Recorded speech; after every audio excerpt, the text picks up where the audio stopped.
ఎటువంటి సాసెస్ లేకుండా దేశీ స్టైల్ నూడిల్స్.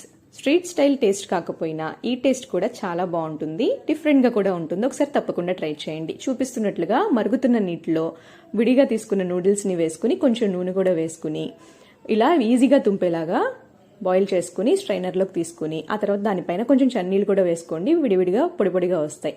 ఇప్పుడు ఒక వెడల్పాటి కడాయిలో నూనె వేసుకుని ఉల్లిపాయలు, పచ్చిమిరపకాయలు, క్యారెట్, ఇంకా మీరు ఏమైనా వెజ్జెస్ కూడా యాడ్ చేసుకోవచ్చు, క్యాప్సికమ్ లాంటివి, బఠానీ లాంటివి, కానీ నేను ఇక్కడ ఏం యాడ్ చేయలేదు. అవి కొంచెం సాట్ అయిన తర్వాత 1 టేబుల్ స్పూన్ వరకు జింజర్ గార్లిక్ పేస్ట్ వేసి పచ్చివాసన పోయిన తర్వాత టమాటాలు కూడా వేసి పసుపు, ఉప్పు, కారం వేసుకుని టమాటాల్లో నుండి నూనె వదులుతున్నప్పుడు మనం బాయిల్ చేసుకున్న నూడిల్స్ని కూడా వేసుకుని బాగా టాస్ చేసుకోవాలి. హై ఫ్లేమ్ మీద ఈ ప్రాసెస్ అంతా చేయాలి, గుర్తుంచుకోండి. ప్రాసెస్ చాలా సింపుల్, కానీ టేస్ట్ నిజంగా చాలా బాగుంటుంది. ఒకసారి తప్పకుండా ట్రై చేయండి. మీకు ఎలా కుదిరిందో కమెంట్ చేయండి.